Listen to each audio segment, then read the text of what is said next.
আজ জুমার দিনে বাড়াতে আল্লাহর এই নামটি 111 বার পড়ুন। জীবনের সকল গুনাহ মাফ হবে, দোয়া কবুল হবে, ভাগ্য খুলে যাবে, আশা আকাঙ্ক্ষা পূরণ হবে। জুমার দিন অত্যন্ত বরকতপূর্ণ একটি দিন, ফজিলতপূর্ণ একটি দিন, মাহাত্ম্যপূর্ণ একটি দিন, তাৎপর্যপূর্ণ একটি দিন। জুমার দিন সাপ্তাহিক সকল দিন থেকে শ্রেষ্ঠ দিন। জুমার দিন দোয়া কবুল হওয়ার দিন। জুমার দিন আল্লাহ পাক রব্বুল আলামিনের পক্ষ থেকে বিশেষ নিয়ামত প্রদান করার দিন। জুমার দিনে অথবা রাতে কোনো মুমিন মুসলমান যদি ইন্তিকাল করে মারা যায়, আল্লাহ পাক রব্বুল আলামিন তাকে কবরের ফিতনা, কবরের সওয়াল জবাব, কবর আযাব থেকে নিরাপত্তা দান করেন। আল্লাহ তাআলা তাকে ক্ষমা করে দেন। আল্লাহ পাক রব্বুল আলামিন তাকে শহীদি মর্যাদা দান করেন। জুমার দিন বিশেষ একটি মুহূর্ত রয়েছে, সময় রয়েছে। কোনো মুমিন মুসলমান যদি রব্বুল আলামিনের দরবারে কোনো কিছু কামনা করে, বাসনা করে, আল্লাহ পাক রব্বুল আলামিন তাকে তাই প্রদান করেন যেটা তার জন্য কল্যাণকর।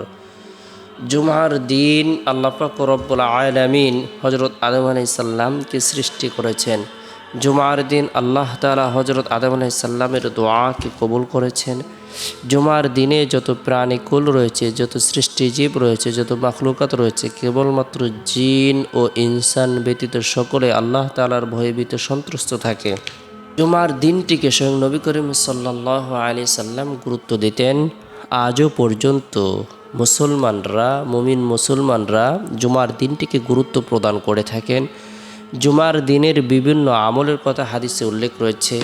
বিশেষ করে জুমার দিন কোনো ব্যক্তি যদি সূরাতুল কাহাফ আমল করে, তেলাওয়াত করে, আল্লাহ পাক রব্বুল আলামিন তাকে দাজ্জালের ভয়াবহ ফিতনা থেকে নিরাপত্তা দান করবেন। আল্লাহ তাআলা তার জন্য 70,000 ফেরেশতা নিযুক্ত করে দিবেন। এই 70,000 ফেরেশতা দীর্ঘ 1 সপ্তাহ পর্যন্ত তার জন্য মাগফিরাত কামনা করতে থাকবে। জুমার দিন কোনো ব্যক্তি যদি সূরাতুল কাহাফ আমল করে, আল্লাহ তাআলা তার ঈমানের মধ্যে একটি নূর প্রদান করবেন, যে নূরটি দীর্ঘ 1 সপ্তাহ পর্যন্ত তার অন্তরের মধ্যে চমকাইতে থাকবে।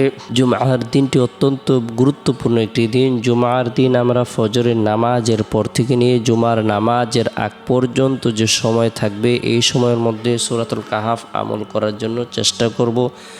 পরিবার পরিজনদেরকে আমল করার ব্যাপারে উৎসাহ প্রদান করব।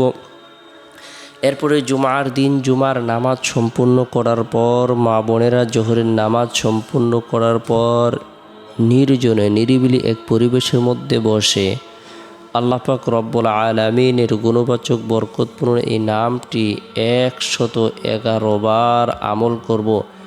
আল গফুরু, আল গফুরু। আল গফুর নামের অর্থ হলো ক্ষমাশীল। কেউ যদি আল গফুর নাম বেশি বেশি করে আমল করে, পাঠ করে, আল্লাহ তাআলা তার মনের অন্ধকারকে দূর করে দিবেন। আল্লাহ পাক রব্বুল আলামিন তার জীবনের যত গুনাহ আছে, সগীরা কবিরা, জাহিরি বাতিনি, শিরিক বিদআত, ইচ্ছায় অনিচ্ছায়, গোপনে প্রকাশ্যে, সমস্ত গুনাহ কথাগুলি আল্লাহ পাক রব্বুল আলামিন মাফ করে দিবেন। আল গফুর নামটি আমরা 111 বার আমল করব। এরপর রব্বুল আলামিনের দরবারে কাকুতি মিনতি করে রব্বুল আলামিনের দরবারে রুনাজারি করব, তওবা করব। আল্লাহ পাক রব্বুল আলামিন জীবনের সকল গুনাহকে মাফ করে দিবেন। আমাদের যত ধরনের প্রয়োজন রয়েছে, হাজত রয়েছে, ইচ্ছে রয়েছে, আশা আকাঙ্ক্ষা রয়েছে, দুঃখ কষ্ট রয়েছে, চিন্তা পেরেশানি রয়েছে, আল্লাহ তাআলা দোয়ার বদৌলতে, দোয়ার বরকতে কঠিন ও জটিল বিপদ দূর করে দিবেন। আল্লাহ তাআলা ভাগ্যকে পরিবর্তন করে দিবেন, আশা আকাঙ্ক্ষাকে পূরণ করে দিবেন। জুমার দিন ধরে নামাজ সম্পূর্ণ করার পর নবী সাল্লাল্লাহু আলাইহি সাল্লামের প্রতি মহাব্বত রেখে, ভালোবাসা রেখে বরকতপূর্ণ এই দুরুদের আমল করব। আল্লাহুম্মা সাল্লি আলা মুহাম্মাদিন নাবিয়্যিল উম্মি ওয়া আলা আলিহি ওয়া সাল্লিম তাসলিমা। আল্লাহুম্মা সাল্লি আলা মুহাম্মাদিন নাবিয়্যিল উম্মি ওয়া আলা আলিহি ওয়া সাল্লিম তাসলিমা। কোনো ব্যক্তি যদি বরকতপূর্ণ এই দুরুদের আমল করে, আল্লাহ পাক রব্বুল আলামিন তার জীবনের 80 বছরের গুনাহকে মাফ করে দিবেন। আল্লাহ তাআলা তার উপর খাস রহমত বর্ষণ করবেন, তার পদমর্যাদাকে বৃদ্ধি করে দিবেন। আল্লাহ পাক রব্বুল আলামিন বিপদ আপদ থেকে নিরাপত্তা দান করবেন। এরপরে জুমার দিন মাগরিবের পূর্ব মুহূর্ত যে সময়টি রয়েছে, এই সময়টি অত্যন্ত গুরুত্বপূর্ণ এবং ফজিলতপূর্ণ সময়। এই সময় আল্লাহ তাআলা দোয়া কবুল করে থাকেন। তাই আমরা গুরুত্বপূর্ণ এই সময়ের মধ্যে প্রত্যেকেই আমাদের সময় সুযোগ অনুপাতে কিছু নেক কাজ করব, নেক আমল করব। বিশেষ করে সূরাতুল ইখলাস অধিক পরিমাণে আমল করার জন্য চেষ্টা করব। সূরাতুল ইখলাসের আমলের বরকতে আল্লাহ পাক রব্বুল আলামিন আমাদের দোয়াকে কবুল করবেন, জান্নাত অবধারিত করে দিবেন। যে ব্যক্তি সূরাতুল ইখলাসকে মহাব্বত করবে, সূরাতুল ইখলাসকে আঁকড়ে ধরবে, সূরাতুল ইখলাস অধিক পরিমাণে আমল করবে, তেলাওয়াত করবে, পাঠ করবে, আল্লাহ পাক রব্বুল আলামিন তার জন্য জান্নাতে একটি প্রাসাদ নির্মাণ করবেন। আল্লাহ তাআলা তার পেরেশানি সমূহকে দূর করে দিবেন, অসংখ্য অগণিত নেকি দ্বারা ভরপুর করে দেবেন। সূরাতুল ইখলাস আমরা 10 বার আমল করব। এরপর রব্বুল আলামিনের দরবারে নিজের জন্য, পরিবার পরিজনদের জন্য, জীবিতদের জন্য, মৃতদের জন্য, বিশ্ববাসীর জন্য প্রার্থনা করব, রোনাজের করব।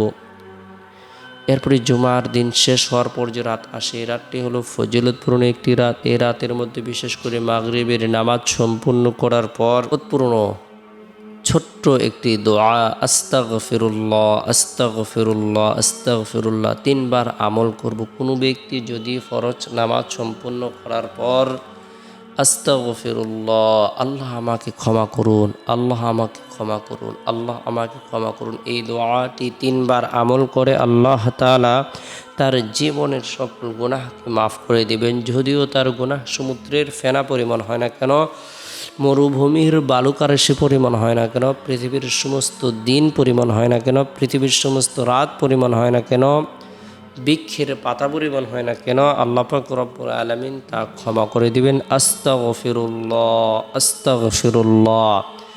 আমরা অধিক পরিমাণে এই ইস্তিগফারের আমল সর্বদাই করার জন্য চেষ্টা করব। যে ব্যক্তি ইস্তিগফারকে আঁকড়ে ধরবে, আল্লাহ পাক রব্বুল আলামিন তার ধারণার বাইরে রিজিক প্রদান করবেন।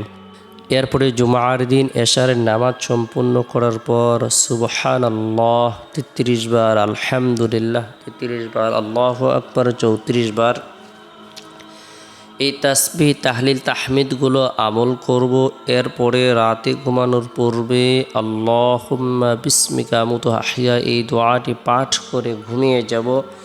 চেষ্টা করব রাতের 1/3 অংশে ঘুম থেকে জাগ্রত হয়ে তাহাজ্জুদের নামাজ পড়ার জন্য। রাতের 1/3 অংশে আল্লাহ পাক রব্বুল আলামিন প্রথম আসমানে আগমন করে থাকেন। বিশ্ববাসীর যা কিছু প্রয়োজন রয়েছে, হাজত রয়েছে, ইচ্ছে রয়েছে, আশা আকাঙ্ক্ষা রয়েছে, সব কিছু পূরণ করে দেওয়ার জন্য আল্লাহ তাআলা নিজেই ঘোষণা করে থাকেন, দোয়া কবুল করে থাকেন।